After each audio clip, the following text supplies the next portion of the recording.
On June 22, 1941, the Wehrmacht surged across the border. Within 18 days, German columns had covered hundreds of miles.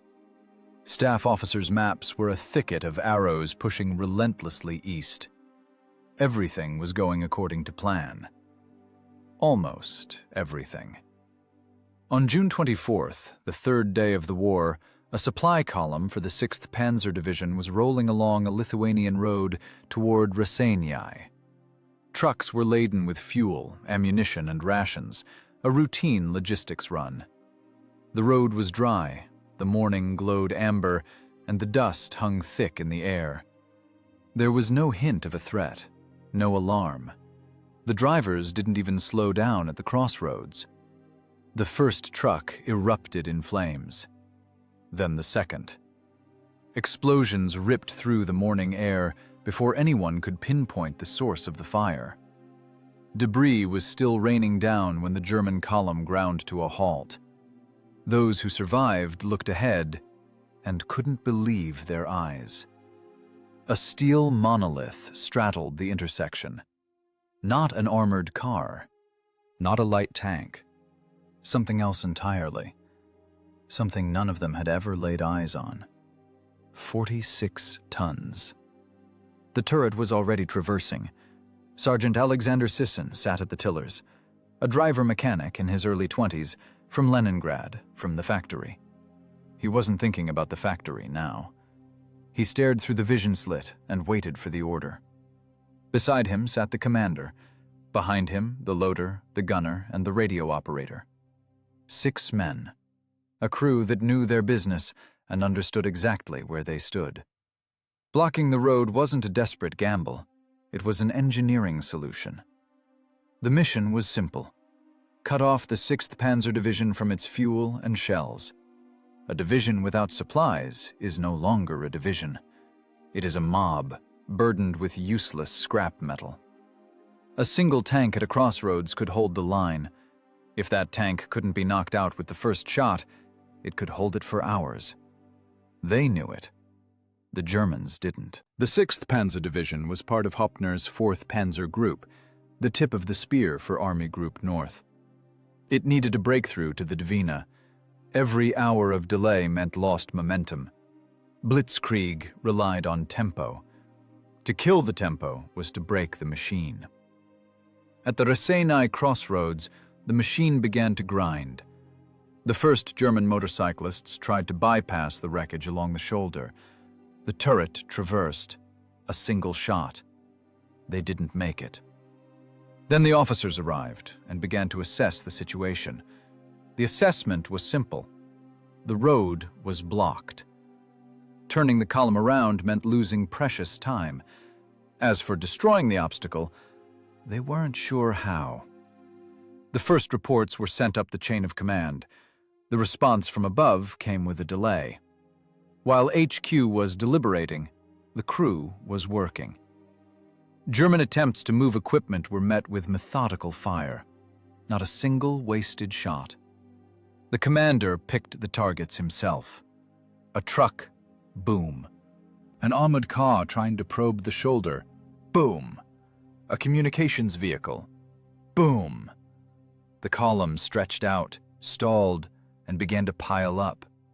The gridlock grew. Hundreds of vehicles, thousands of soldiers with nowhere to go. 1/8 of thousands of German soldiers, according to some reports, up to 12,000 personnel and their equipment, were halted by a single crew. This is no exaggeration. It is a documented fact. Colonel Erhard Raus commanded the battle group tasked with liquidating the obstacle. He later described the event in his memoirs.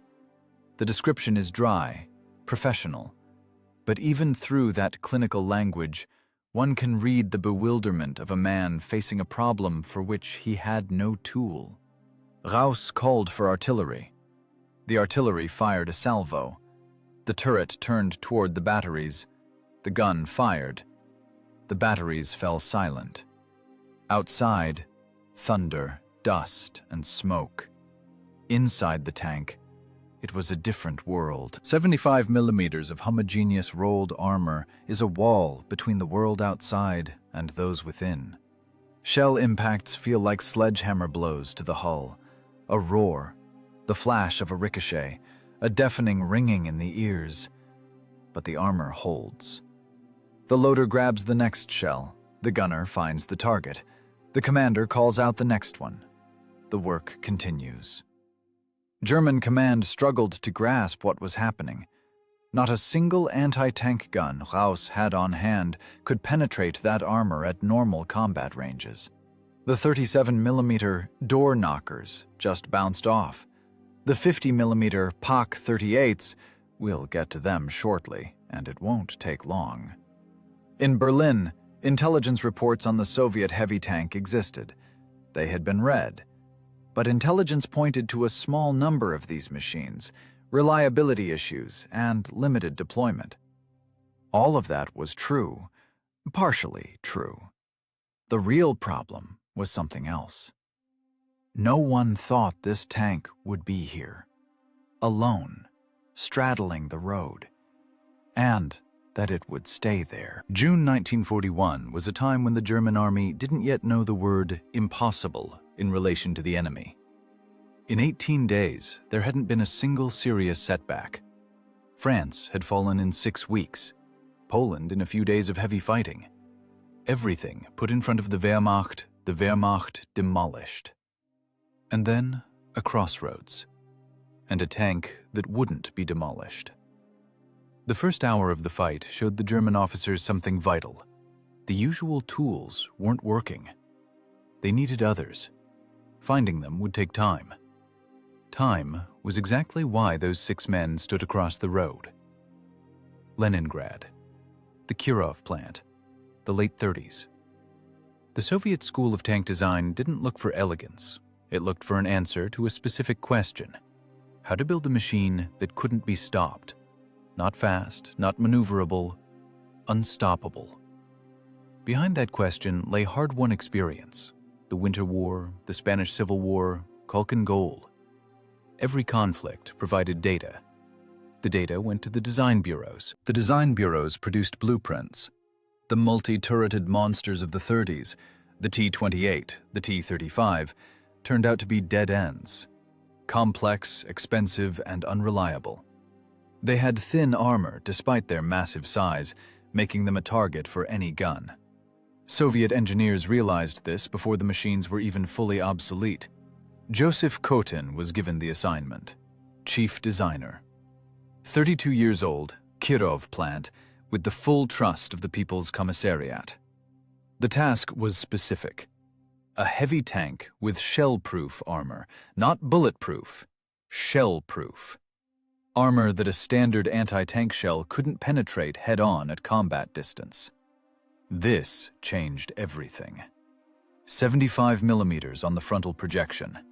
For 1939, it was a figure most designers considered overkill. Kotin considered it a necessity. The Winter War confirmed he was right. On the Mannerheim line, KV-1s took direct hits from Finnish anti-tank guns. The shells ricocheted.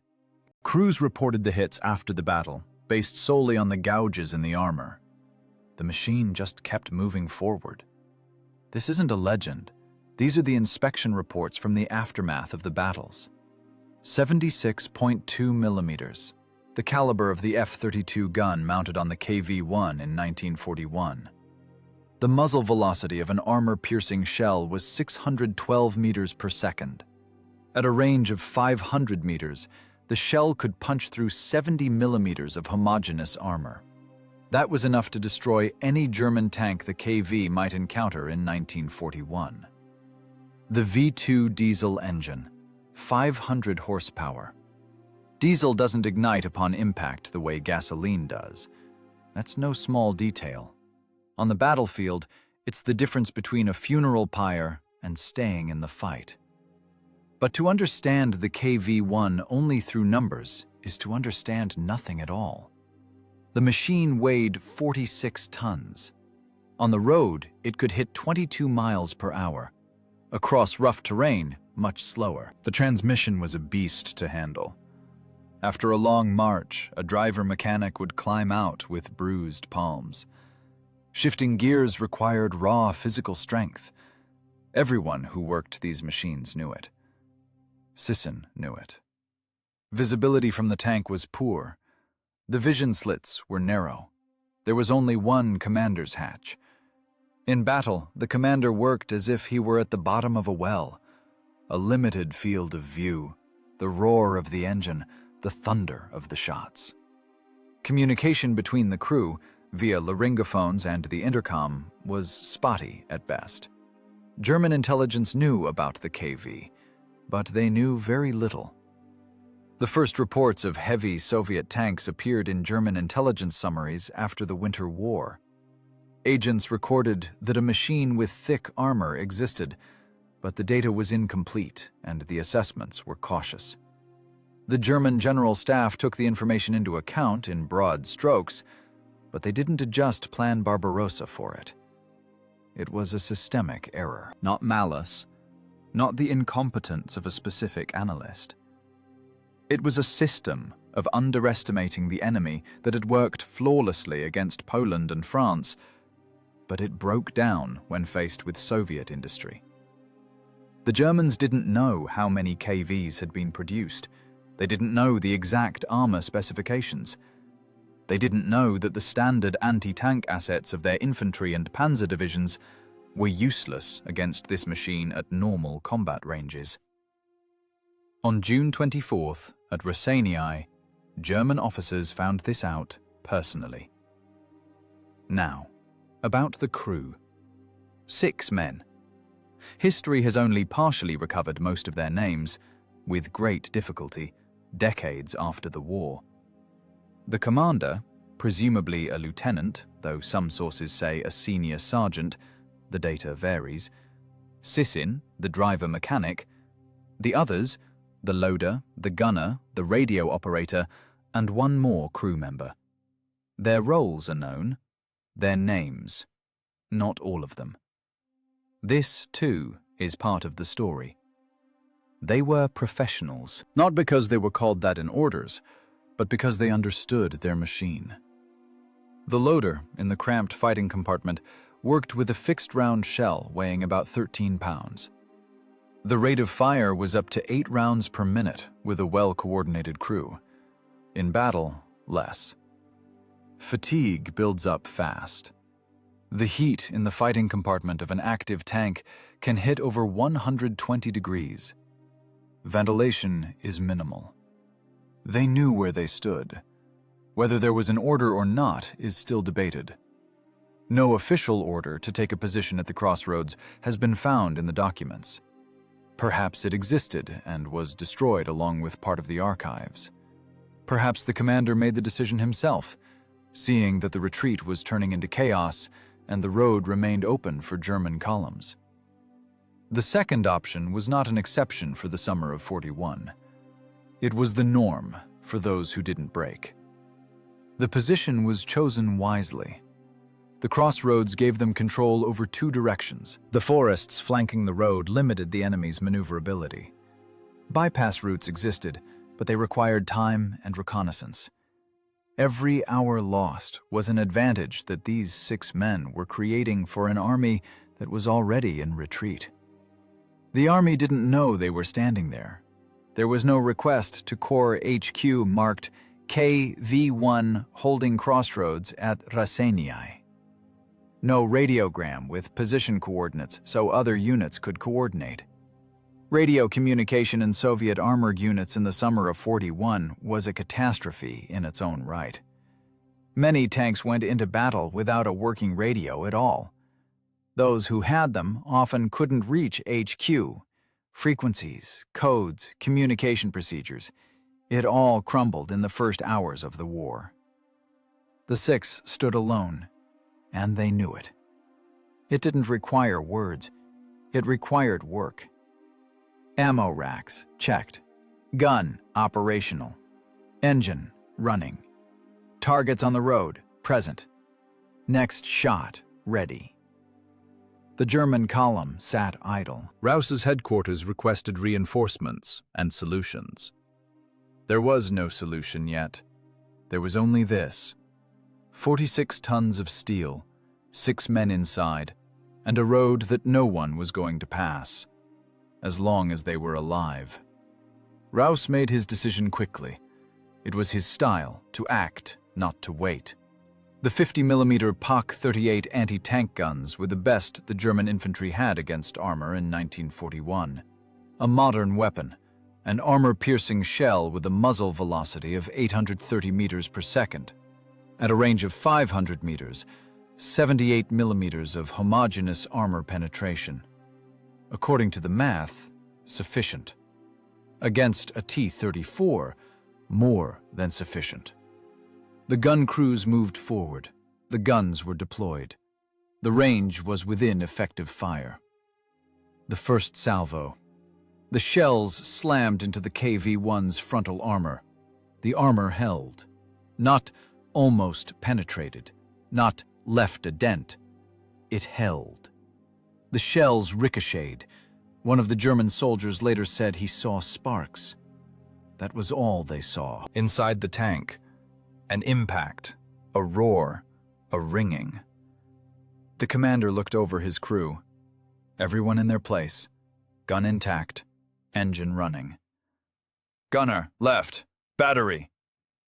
The turret traversed. A shot. One of the Pak-38 guns ceased to exist, the crew along with it. A second shot, at the next position. The German gunners tried to shift their position. The turret followed them. The third shot. Raus lost several guns in a matter of minutes. This wasn't just a tactical defeat, it was a signal. Standard anti-tank assets didn't work. At all. A 50mm shell against the frontal armor of a KV-1 wasn't a threat. It was a sound. The German gunners realized this before their commanders did. Panic isn't the right word, more like bewilderment. The professional bewilderment of men whose primary tool had suddenly failed them. What next? Raus requested support. While waiting for an answer, he tried something else.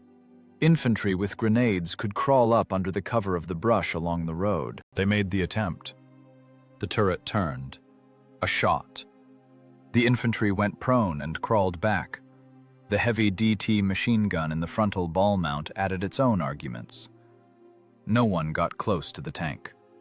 Not during those hours. Time passed. Exactly how much, German sources give different figures.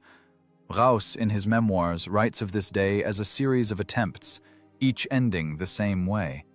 The gun goes silent. The tank stands. The column does not move. Inside the KV-1, its own arithmetic. The basic load, 115 rounds. Every shell was chosen deliberately. The commander didn't fire at infantry at long range. He saved the shells for guns and armor. The machine gun belts were also finite. The fuel in the tanks was dropping. The engine was running to provide electrical power to the turret and ventilation. The hours ticked by. The loader worked in silence. In the cramped fighting compartment, there is no talk, only commands. Grabbed a shell, slotted it, closed the breech, reported. Ready. The gunner caught the target. A shot. This was repeated, over and over, methodically. The Germans made another attempt. They tried to bring up a light field howitzer, 75 millimeters, direct fire. The idea was to hit under the turret, at the race, where the armor meets the hull. Theoretically, a vulnerable spot. The howitzer moved into position. The KV-1's turret turned before the crew could even load the gun. A shot. The howitzer went silent. Raus looked at the crossroads and counted his losses. Several guns, several crews, several hours of standing still. The supply column hadn't passed. Fuel for the division's forward units hadn't been delivered. This meant one thing. the lead tank units would start to grind to a halt, not from enemy fire, but from empty tanks. A single tank was doing this to an entire division. In the German staff documents of that day, records of the supply column delays were preserved. Dry lines in operational logs. Behind them, the reality.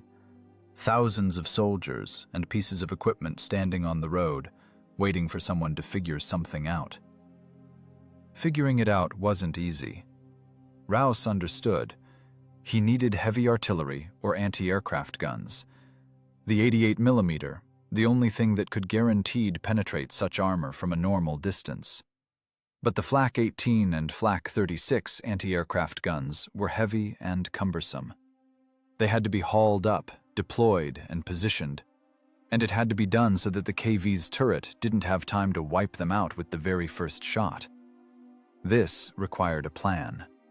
And time. While the plan was being prepared, the KV-1 stood its ground. The German soldiers who watched this battle from the roadside later spoke of one sensation: impossibility. Not fear in the usual sense, specifically, impossibility. They fired, the shells didn't take. They sent in infantry, the infantry withdrew. They brought up guns, the guns were destroyed. The machine at the crossroads didn't burn, didn't stop, didn't fall silent. It just kept working. The turret traversed, the gun fired. The target vanished, the turret traversed again.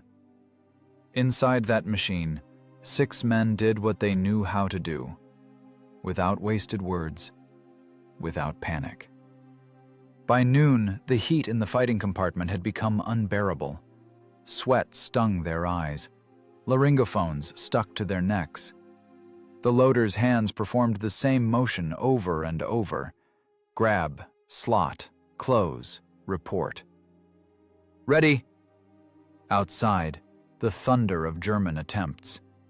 Inside, the rhythm of work. This is what professionalism looks like. Not inspiration, not rage.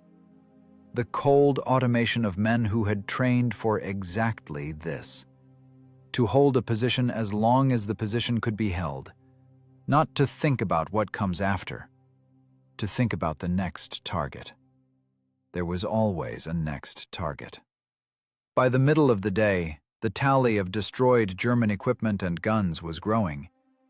The exact figures in the sources vary. Raus, in his memoirs, admits to several anti-tank guns and a number of other losses. Soviet data, gathered after the war, gives higher numbers, but the documentary evidence for this battle is incomplete on both sides.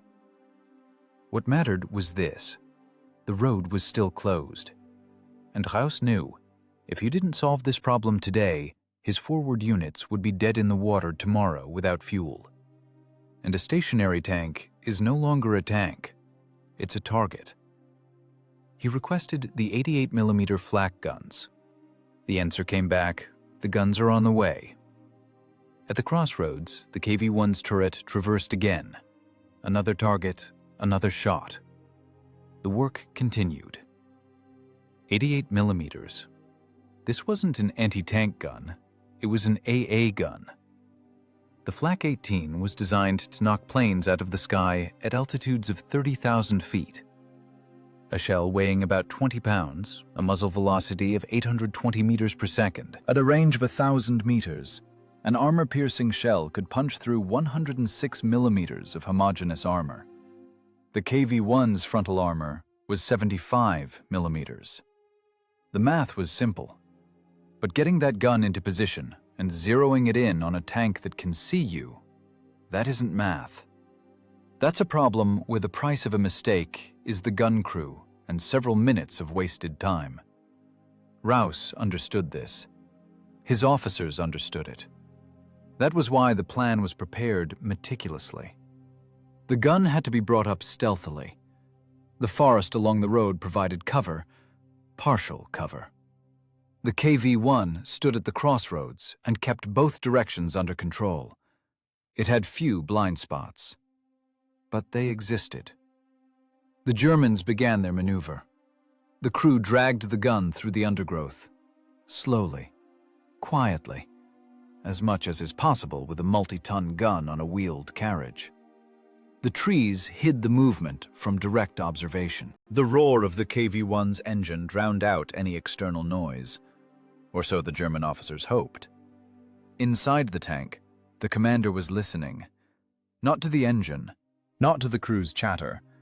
He was listening to the perimeter, as much as one can through armor and vision slits. The battle had been raging for several hours. In those hours, the commander had learned to read the pauses. When the Germans went quiet, it meant something was brewing. A lull after a series of attempts wasn't a retreat. It was a regrouping. The pause was lasting too long. Eyes open, left flank. The gunner pressed his face to the sight. He slowly scanned the sector. Trees, brush, a gap between the trunks. There, movement. Not infantry. Something big. Gun, left 20. The turret began to traverse left. The German crew was still deploying the Flak 18 into position when the KV-1's turret was already finishing its traverse. The gun wasn't ready to fire yet. The crew was working, hands on the laying mechanisms, a shell in the breech. The KV's round found its mark first. The gun was knocked out, its crew along with it. The first attempt to haul up the 88mm flak gun ended just like all the previous attempts. Losses and wasted time. The road remained closed. Raus received the report. Whether he cursed or not, history remains silent. He requested a second gun. This is a crucial point. It wasn't just the loss of a gun. Guns are lost in war. What mattered was the KV-1 crew's reaction. They weren't waiting for a frontal assault. They were controlling the perimeter. 360 degrees, continuously, for several hours straight. No relief, no rest. Inside a searing steel box under the June sun. It is physically grueling. Concentration slips, reflexes slow. The human body isn't built for this kind of operational tempo. They held on. In the afternoon, Raus tried a different tactic, a diversion. Several vehicles began a feint from one flank, creating a threat to force the turret to turn. While the turret was occupied in one direction, a second crew would take up a position from the other side. The KV-1 responded to the threat from the left. A shot. A vehicle is burning.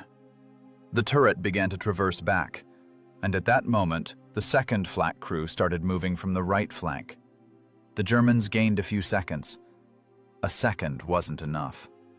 The KV's turret finished its traverse to the right before the Flak 18 could get into position. Another shot. Another attempt destroyed. Ammo count? The commander's question was clipped.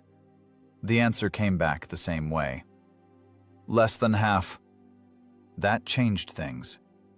Less than half of the 115 shells remained. Every subsequent shot was a decision on priority. Infantry or gun? Vehicle or position? The commander ran the numbers in his head. Fuel was also running low. The engine had been running non-stop. Outside, the pressure was relentless. German infantry made another attempt to filter through the brush from the rear. Not an assault, a probe, looking for a blind spot, feeling out a route for combat engineers with demo charges. If the guns couldn't crack the armor, they'd plant explosives under the tracks or on the engine deck. The DT machine gun raked the clearing. The attempt withered. But the commander knew. The Germans were feeling them out. The next route would be different, more concealed, slower. Engineers know how to wait. Don't kill the engine. Watch the rear. A pause. Back to work. The day was fading into evening. The June sun set slowly, In the Baltics, it stays light late into the night in late June. Tree shadows stretched across the road. The KV-1 still held the crossroads. The supply column was still stalled. Rouse looked at his map. The division's lead elements had pushed far ahead. They needed fuel. They needed ammo. Every hour without supplies meant a risk of encirclement if Soviet units counterattacked. The situation was becoming critical, not just tactically, but strategically. A single tank was strangling the logistics of an entire division. A second plan was taking shape more slowly. Rouse weighed his options. Heavy artillery. Available, but it would take time to bring up and deploy properly. Air support. The request was sent, but the Luftwaffe was busy. No response.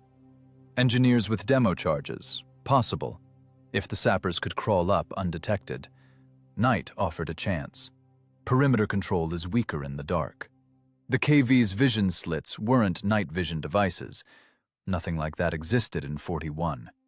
At night, the crew is blind. But night hadn't fallen yet.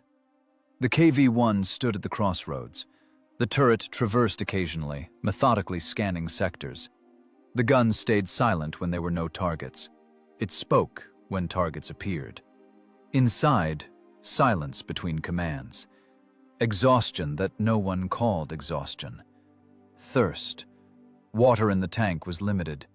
Stifling heat. The smell of burnt powder baked into the armor after dozens of shots. The loader kept the pace. The gunner held the sight. The commander held the perimeter. The road was closed. For over 12 hours now. Rouse made a decision that would cost lives. He knew it. He made it anyway. 50 tanks, Panzer 35s, Czech machines the Wehrmacht had seized after the occupation of Czechoslovakia and pressed into service. 9.5 tons. Armor from 8 to 25 millimeters. A 37 millimeter gun. Speed, 34 kilometers per hour on the road. Against a KV-1, this wasn't an opponent. It was a target. Rouse knew it. The tank commanders knew it. The crews knew it too. No one said it out loud. An order is an order. The mission was clear. Attack, tie them down with fire, don't let the turret lock onto a single direction. While the pack swarmed the KV-1, a third attempt with a flak gun would take a position on the flank. Simple mechanics. Paid for with other men's lives. 50 machines moved forward. Inside the KV-1, the commander saw it through his vision slit, and likely understood immediately. Not an attack, a diversion.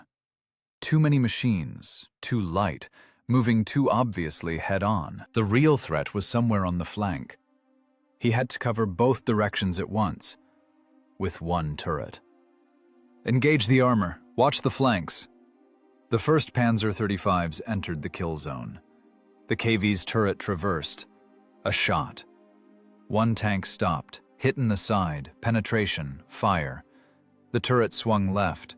3 more machines were trying to fan out there, to flank from different angles. A shot. A second tank is burning. The German crews maneuvered, fast, professionally. They didn't just charge, they circled, changed direction, refused to let him zero in. 37 millimeter shells lashed against the KV-1's armor from all sides. The armor held. Every hit was a strike, a ring, a ricochet. Outside, sparks. Inside, the roar and the rocking of the hull. The loader didn't stop, grabbed a shell, loaded, closed, reported.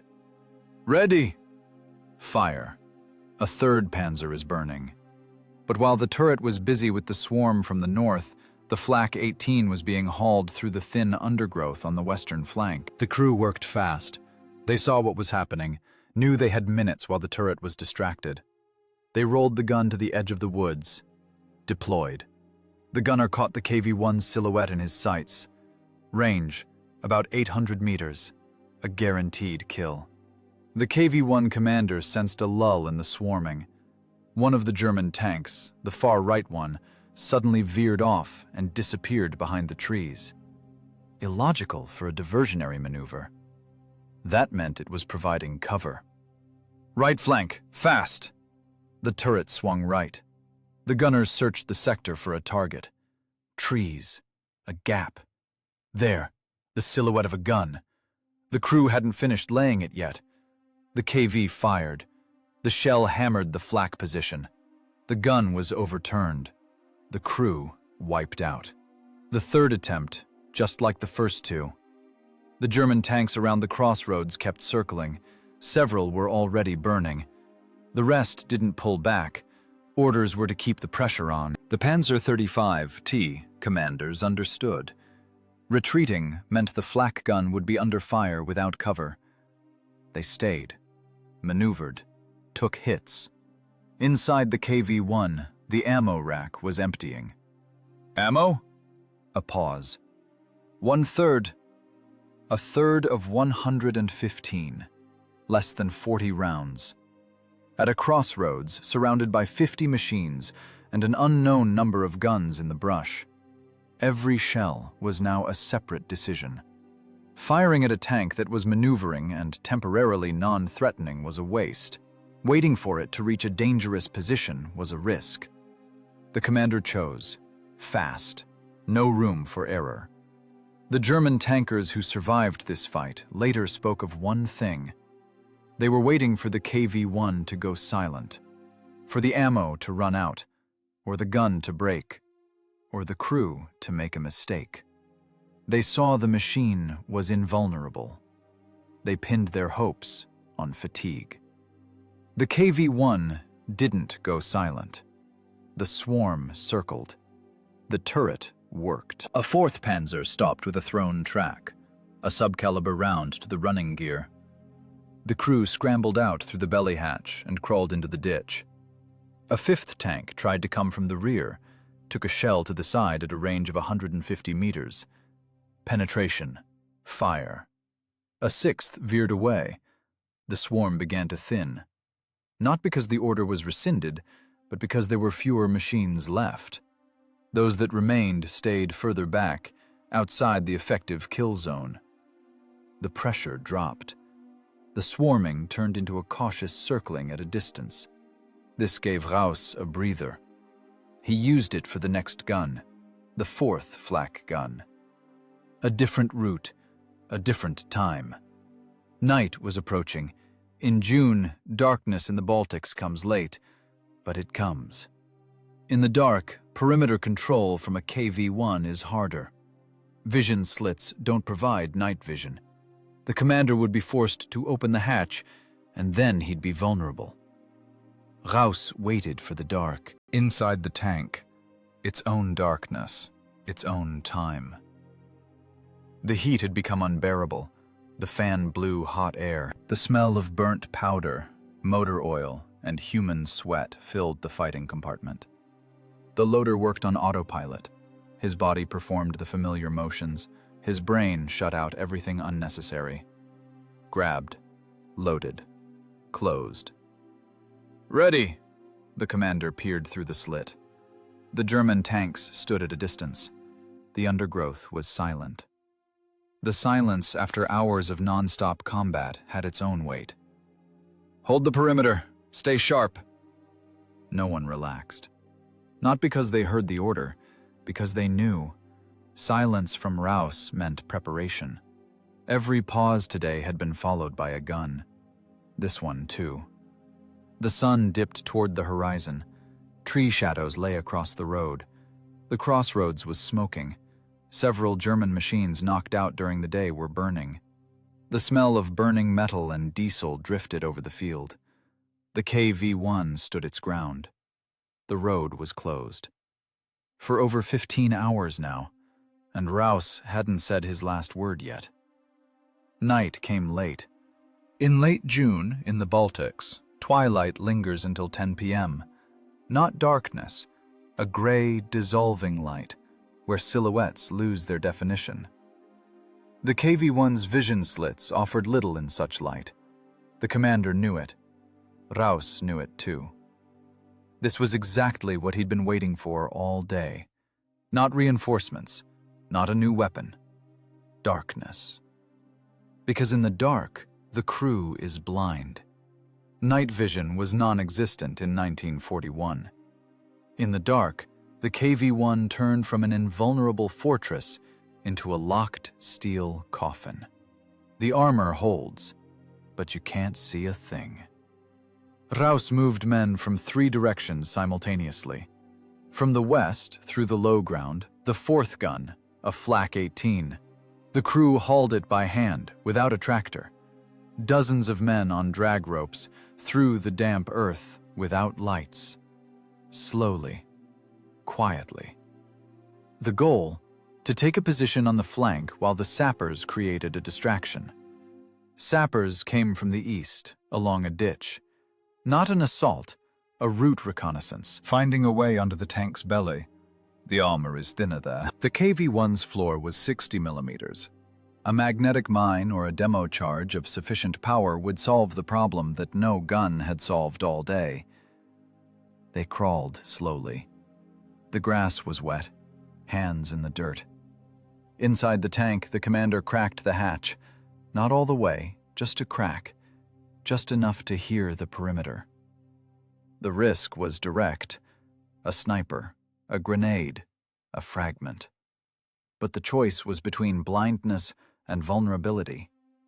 The commander chose vulnerability, because blindness was worse. It was quiet outside. Too quiet. After a day of non-stop combat, this silence was read correctly. Not a retreat, but preparation. Every pause today had ended with a gun. The commander listened. A sound came from the left. Not footsteps, grass. Metal on metal, once, softly. The sappers had gotten closer than they should have. Left side, infantry close. The bow gunner traversed the hull machine gun. A burst, low, along the ground, toward the sound. In the dark, aiming by instinct. The sappers hugged the dirt. One wounded, the others froze. A pause. They crawled back. But while the machine gun was hammering the left side, the Flak 18 crew on the western flank was rolling their gun into position. They heard the burst. They realized the turret was occupied. They worked faster. The gun was set. The gunner pressed his eye to the sight. In the twilight, the dark mass of the KV-1 was visible against the slightly brightening eastern sky. Range, about 600 meters. A guaranteed kill. Fire. A 9-kilogram shell slammed into the side of the turret. The armor didn't hold. Penetration. The first of the day. Inside, a flash. Spall and shell fragments sprayed the fighting compartment. The loader, shrapnel in the shoulder, blood immediately. The gunner, concussed, knocked out of the fight. The commander hit the sight, forehead split open, blood blinding him. The tank didn't go silent. The engine was running. The turret moved. The traverse mechanism wasn't hit. The gun was intact. The commander wiped the blood with his sleeve, found the sight. The gunner didn't respond. The commander took control of the gun himself. Load! The loader worked with one hand. His wounded shoulder couldn't hold the shell. He grabbed it with the other hand, pressed it against his body, shoved it into the breech. Twice as slow as usual. Closed the breech. Ready! The turret traversed toward the flash of the shot. The commander aimed by memory. He'd marked the direction. Fire. A hit. Not on the gun, but on the crew. The flak survived, but the men around it didn't. The survivors scrambled away. A pause. Then, a second shell from the same position.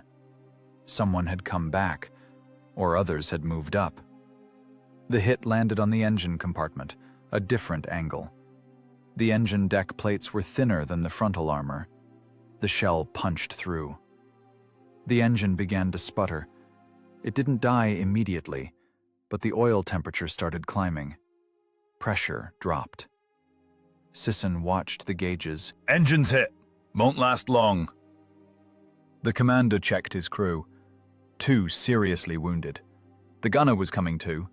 Heavy concussion, but he could hear orders. The loader was working one-handed. Sisson, intact. The bow gunner, intact. Ammo, less than 10 rounds. Outside, Rouse got what he'd been after all day. A penetration. Engine damage. Now, the kill. German infantry began to close in. Cautiously. They knew this crew fired back after being hit. In short rushes, through ditches, using the terrain, grenades in hand. The goal? Reach the holes in the armor. The KV-1's turret was still traversing. The last shell went into the dark. Whether it hit or not didn't matter anymore. There were no more shells. The machine guns were working. Short bursts, conserving the belts. The commander chose. A shadow on the left or a shadow on the right. Both were closing in. Hold the sides! Sisson sat at the controls of the dying engine and listened to its stall. Gradually, with a wheeze and a grind. Then, total silence, which after hours of its roar felt deafening. The turret now only turned manually, slowly. The commander and the concussed gunner, 2 men straining at the hand cranks. The infantry was closing in. The machine gun fired its last burst. The belt was empty. Silence. Footsteps outside. Close. Confident. German infantry knew how to clear a knocked-out tank. They had the experience. They knew what to do. Grenades ready. The turret lurched. Slowly, on manual traverse, 2 men on the handles. A turn toward the sound of footsteps. The gun was empty, but the turret was moving. The first grenade hit the armor from the outside. Bounced. An explosion near the tank, shrapnel against the hull. The second grenade found the hole. An explosion inside the fighting compartment is different. A confined space. A shock wave with no exit. The loader, killed instantly. The bow gunner, lost consciousness. Outside, they waited. The turret lurched again. The German NCO leading the group later described this moment. They recoiled. Not from fear, from shock.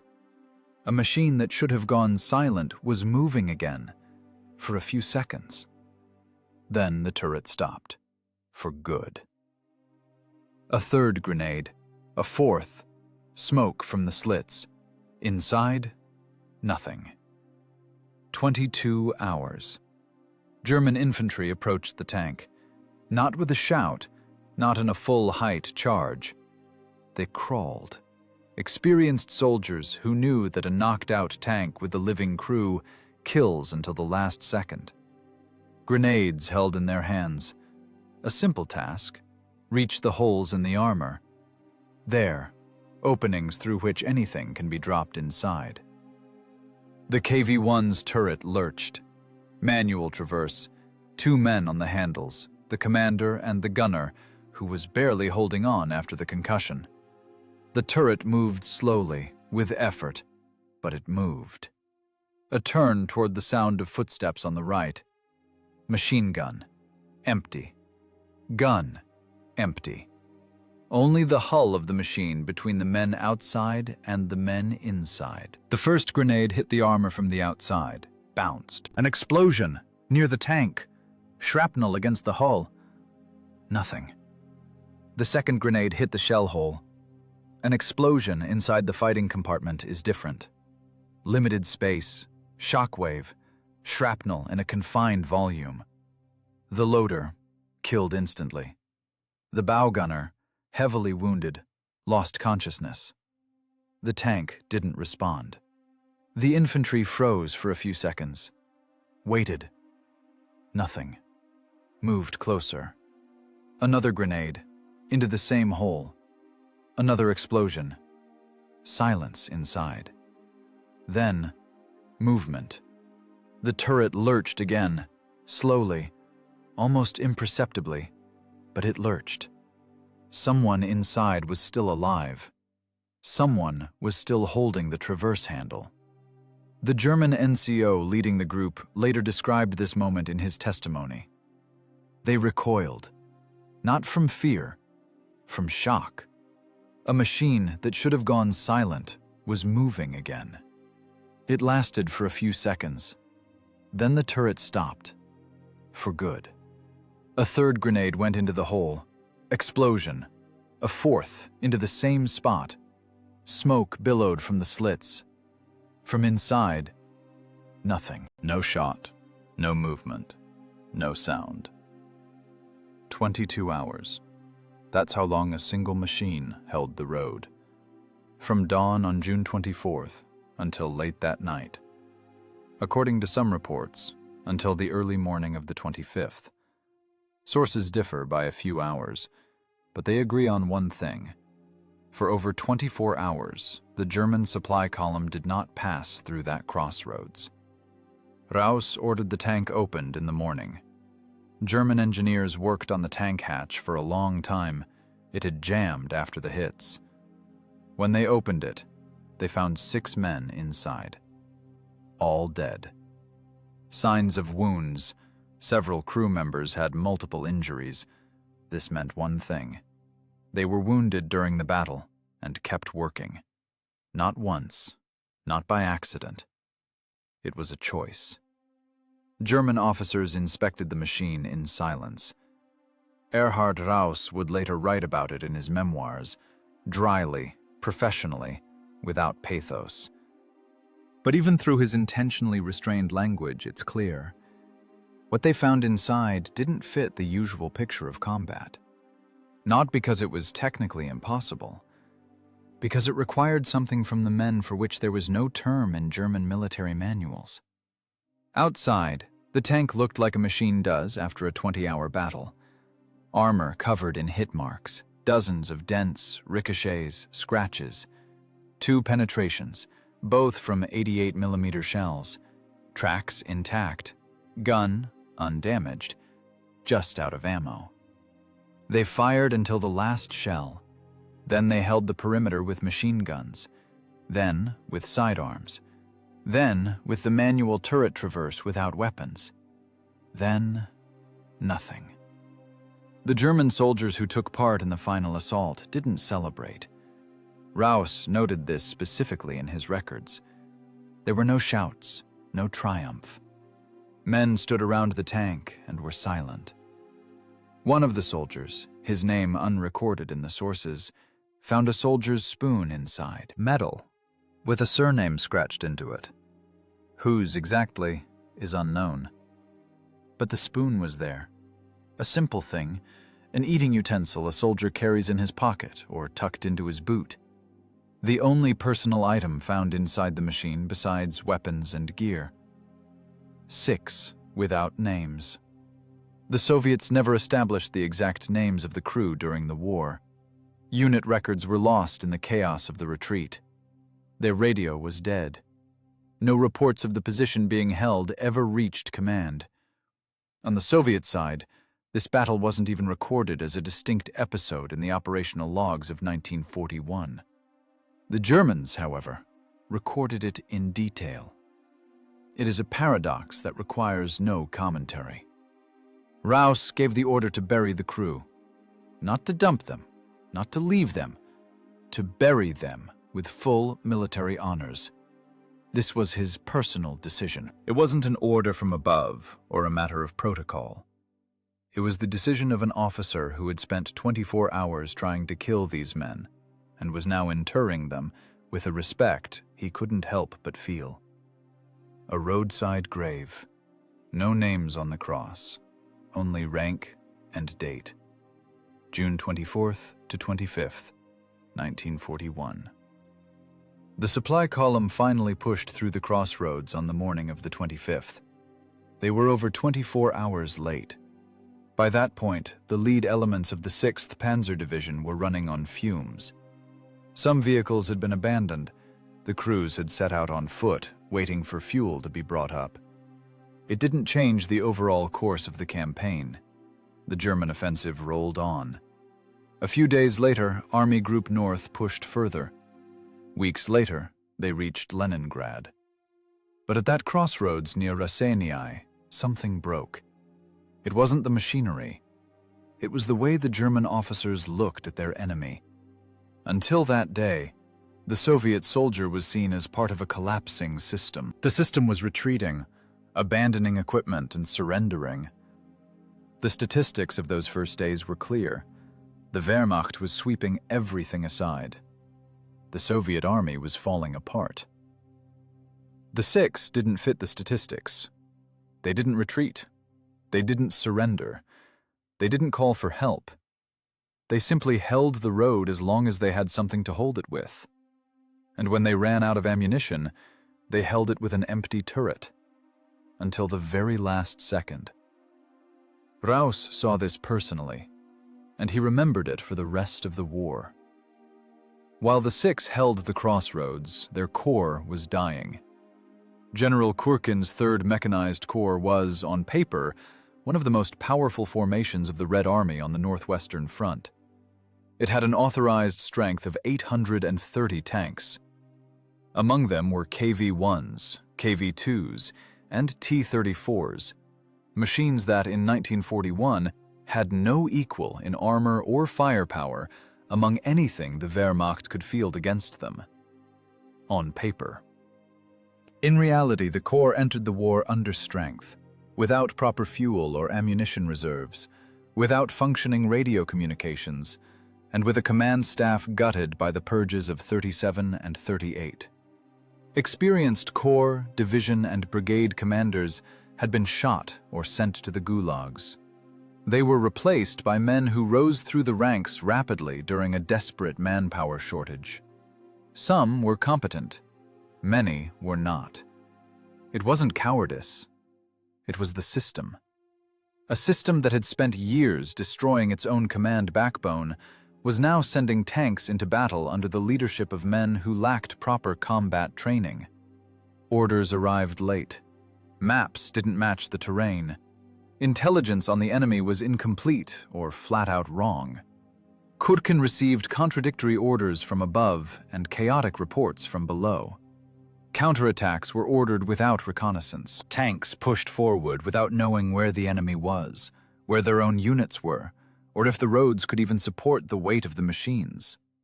A KV-1 weighed 46 tons. Not every bridge could hold that weight. Not every road was fit for a column of heavy armor. Route data was non-existent, or if it existed, it never reached the column commander. The machines bogged down. They broke. They burned through their fuel on the march and sat dry before the battle even started. Fuel was a disaster all its own. Red Army logistics collapsed almost instantly in the first days of the war. German strikes on rear area depots, rail hubs, and supply columns disorganized resupply from hour one. Fuel tankers never reached the units. Those that didn't always arrive on time. Crews were ordered to attack, and they attacked with whatever was left in their tanks. When the tanks ran dry on the march, they were abandoned. Not out of a lack of resolve, but out of simple math. A tank without fuel isn't a weapon.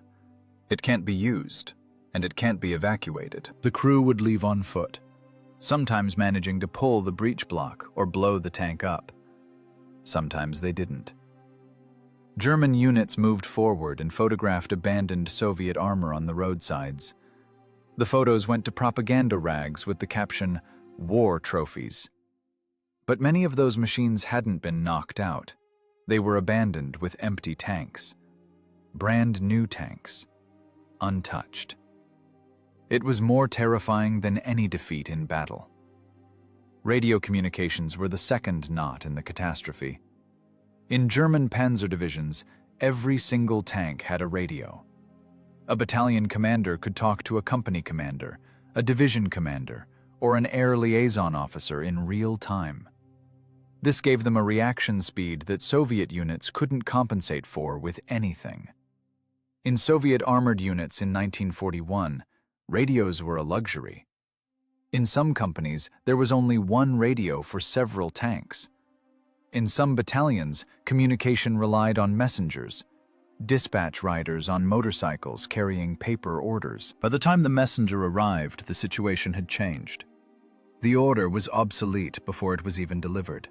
Tanks went into battle and lost contact with command in the first few minutes. Tank commanders made decisions on their own, without data on their neighbors or an understanding of the big picture. Sometimes they made the right calls. More often, they didn't. Because without the big picture, every decision is just a guess. Kutkin tried to manage the Corps under these conditions. Orders vanished into the void or arrived too late. Units acted in isolation. Counterattacks that could have changed the situation if coordinated fell apart into separate episodes, locally strong but strategically meaningless. Hoppner's 4th Panzer Group exploited this masterfully. Hoppner didn't hit them head-on where the Soviet units were strong. He looked for the seams, between units, between corps, between armies. Where there is no communication, there is a breakthrough. Soviet units found themselves surrounded before they even realized what was happening. Attempts to break out were uncoordinated, fuel-starved, and under constant pressure. Kutkin's corps lost most of its armor in the first week, not just in combat, but to breakdowns, abandonments, and airstrikes on marching columns. By the end of June, significantly less than half of the original 830 tanks were still operational. Exact figures vary across sources. The archives from that week are incomplete, but the overall picture is clear.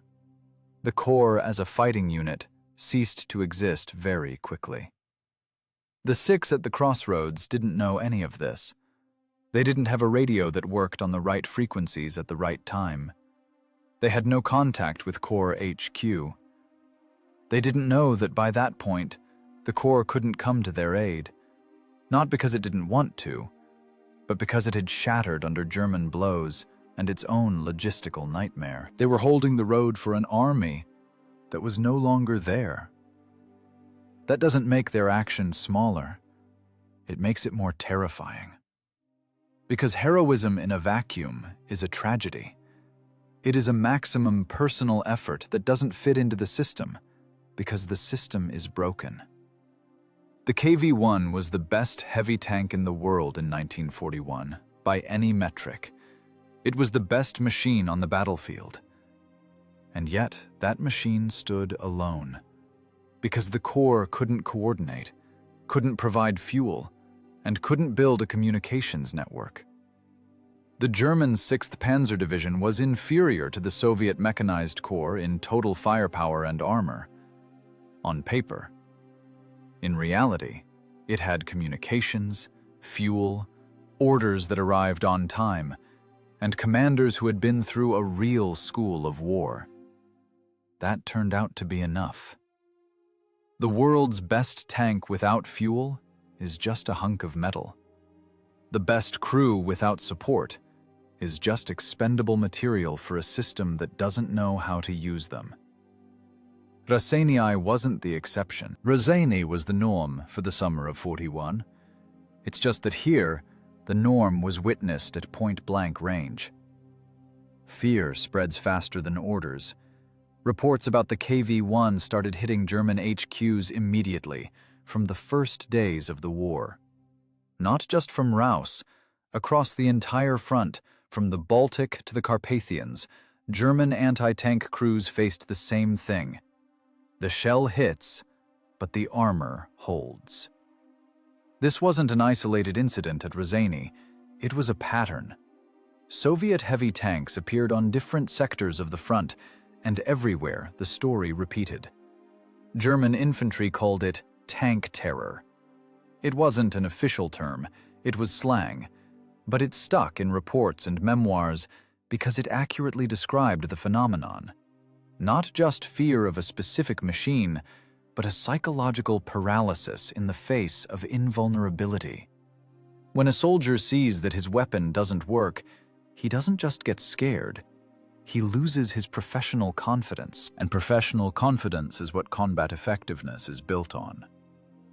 The Wehrmacht was used to its anti-tank assets getting the job done. In Poland, they worked. In France, they worked. Against the KV, they didn't. This demanded an immediate answer. The first answer was tactical. Commanders on the ground adapted quickly, at least those who were able. Raus was one of them. His experience at Raseiniai became training material. The method? Deploy Flak 18 and Flak 36 anti-aircraft guns against heavy tanks. Use a diversionary maneuver, take a flank position, and hit the turret ring or the side. It worked, but it required resources that were always in short supply. The 88mm flak guns were a scarce commodity. They were built for air defense. The Reich needed them over cities, over factories, and over columns on the march. The Luftwaffe couldn't cover everything, and the flak guns filled the gaps. Now those same guns were needed on the front lines against tanks. Two demands. One gun. Choose. The second answer was engineering. German designers were given a task. Create a tank that could withstand a Soviet shell and punch through Soviet armor. That project had a name known to anyone who has ever looked into the history of the war. The Tiger. Officially, it was the Panzerkampfwagen 6. The heavy tank program had existed in Germany even before 41, but it was the encounter with the KV-1 and KV-2 that gave the program its urgency. Hitler personally demanded the work be accelerated. Designers at Henschel and Porsche were given priority on resources. The result appeared in 1942. The Panzerkampfwagen 6 weighed 56 tons. Its frontal armor was 100 millimeters thick. The gun was an 88mm, a modification of the flak gun adapted for a tank. That very same 88mm gun that destroyed the KV-1 at Raseiniai now became the main armament of the German heavy tank. This wasn't a coincidence, it was a direct consequence. The Panther followed. The Panzerkampfwagen 5 was the answer to the T-34, which the Germans truly began to appreciate outside Moscow and in the south. 45 tons, a long-barreled 75mm gun, sloped armor, a Soviet idea that German engineers studied and applied. Both projects devoured resources. The Tiger was a complex machine, expensive to produce and unreliable to operate. The interleaved road wheels required constant maintenance. In terms of man-hours, one Tiger cost as much as several Panzer IVs. German industry produced about 1,300 Tigers during the entire war. Soviet industry, in the same time frame, churned out tens of thousands of T-34s. Betting on complexity versus betting on quantity. This choice cost the Reich more than any single battle. The fear of Soviet armor made German industry a hostage to the pursuit of perfection. Every new Soviet tank birthed a new German project. The Tiger II, nearly 70 tons, a monster that broke down more often than it fought. The Ferdinand, the Maus, projects that went beyond the common sense of production logic. The Soviet tank school in 1941 didn't even know it had started this chain reaction, but it had. In parallel, another adaptation was happening, tactical, at the level of individual soldiers and commanders. German infantry developed techniques for fighting heavy tanks without guns. Satchel charges, mines under the tracks, Molotov cocktails on the engine deck. Infantry cooperation with anti-tank guns became a separate discipline practiced in drills. All of this appeared as a response to the KV-1, the KV-2, and the first encounters with Soviet armor. Psychological adaptation was harder. Tank terror didn't vanish quickly, It faded as experience accumulated. When soldiers saw that a KV could, in fact, be stopped if you acted correctly. When they saw for themselves that an 88mm flak gun did the job. When Rouse's methods became standard practice. But that first summer, the summer of 41, was a time of fear. German reports from that period read with one consistent motif. Shells aren't penetrating. Guns are powerless. Heavy artillery required. These weren't isolated panics. This was a systemic reaction of a well-trained army to something for which it had no ready-made solution. A solution was found. Through blood, through the loss of gun crews, and through scorched positions by the roads, the German army adapted. This is what made the Wehrmacht of 1941 such a dangerous adversary. Not just their initial superiority in organization and communications, but the speed at which they adapted to new conditions. The KV-1 at Raseiniai did its job twice. The first time was at the crossroads. 22 hours, 6 men against a division. The second time was in the German design bureaus and staff offices. There, its ghost forced engineers to draw heavier and heavier machines and commanders to rewrite their field manuals. The dead tank kept fighting, just by different methods. At a different time, on a different front, the one fought on paper and in steel, not on a road under the June sun. And the KV-1 didn't lose that front either. Raus buried them by the road, a cross without names, a date, a military rank assumed based on the uniform. That was all that could be established on the spot. The German officer who had spent a day sending men to destroy this crew gave the order to bury them as soldiers. Not as enemies, as soldiers. This wasn't a victor's gesture of magnanimity. It was professional respect. A soldier recognizes a soldier, through the armor, through 22 hours of combat, through what they found inside. Raus had seen a lot in his career. What he saw at Raseiniai, he never forgot. He wrote about it after the war, in detail, accurately, without embellishment. It is the only reason we know the details of this battle. On the Soviet side, silence. Not because they covered it up, but because there was no one left to report it. The 3rd Mechanized Corps was disintegrating. HQs were losing contact. Documents were destroyed during the retreat, or simply lost in the chaos of those first weeks. The crew never checked in, either because the radio was dead, or because there was no one left to receive the report. In Soviet operational documents from the summer of 41, the battle at Raseiniai isn't recorded as a separate episode. It's not in the summaries. It's not in the award citations, because there were no award citations. It's not in the casualty reports, because the losses of that period were recorded with massive gaps. The 6 vanished twice. First, physically, in a steel box on a Lithuanian road. Then, on paper, in the shattered archival system of an army that was barely surviving itself. Their names only began to be recovered decades later through search expeditions and archival requests. German sources, paradoxically, provided more data than Soviet ones. Some names have been established with varying degrees of certainty. Driver mechanic Sisson is one of the most documented. The others remain a question mark. The work continues to this day. A spoon with a name scratched into it, the only personal trace. That is the kind of mark left by a man who knows. If something happens, identification will be hard. Scratching your name on a spoon isn't superstition. It's practice. The soldierly practice of men who understand where they are. They understood. In modern-day Lithuania, near Raseiniai, a monument stands. It wasn't put up during the Soviet era. It was later, in independent Lithuania. That matters. A country that has every reason to look at the Soviet period with pain and conflict put up a monument to Soviet soldiers. Not as a symbol of the system that sent them to die without communications or support, but as a symbol of what they did. themselves. Personally. 6 men inside a machine who chose to hold the line, not because an order arrived, not because help was coming, but because the road could not be left open. That decision requires no political context. It exists on its own.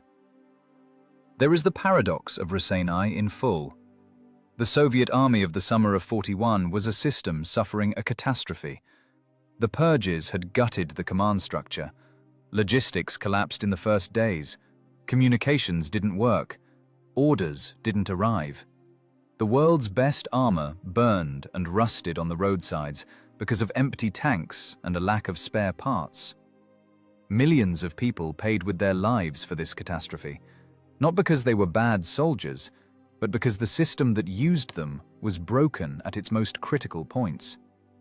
The 6 at Raseiniai were part of that system, and simultaneously, they were the denial of its logic. The system said, "Retreat, there's no contact, there's no support, there's no point." They said, "The road is closed." It didn't change the outcome of the campaign. Army Group North reached Leningrad. The siege began in September of '41. Leningrad held for 872 days. The price? About 1 million civilians dead from hunger alone. A number impossible to fully wrap the mind around.